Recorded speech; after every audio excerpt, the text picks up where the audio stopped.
Ardashir I was born in 180 AD.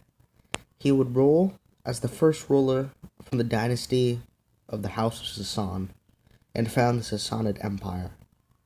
He was a noble and controlled some land.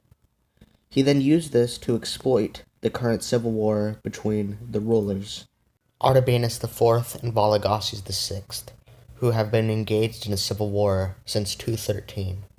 Artabanus was on the losing side, but the Romans and the revolting Ardashir would both take advantage of the current civil war.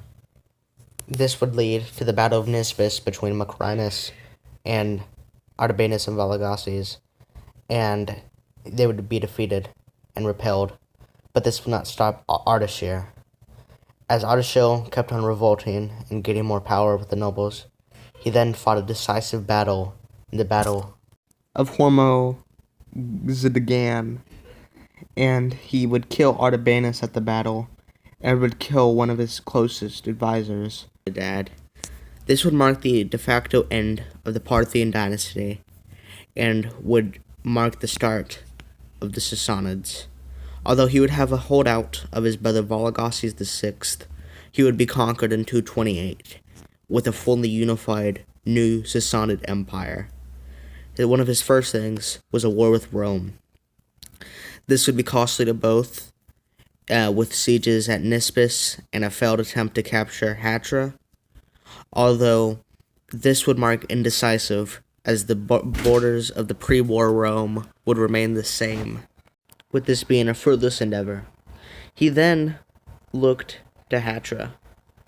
Hatra, as one of his last conquests, would fall and be sacked by Ardashir.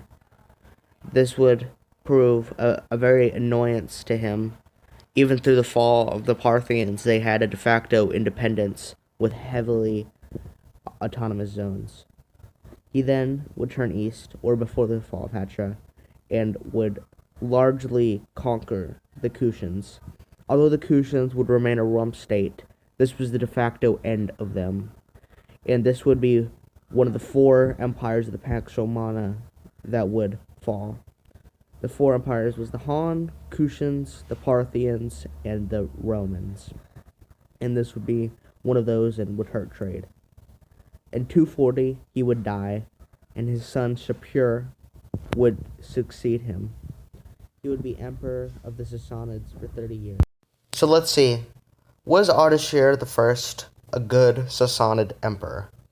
Personally, I'd put him at S tier, as the founding father of this empire, and would largely stabilize the realm and produce a stable empire for his successors. And while Rome was dealing with its own crisis, he would maintain a shadow of stability upon his lands. Subscribe. Goodbye.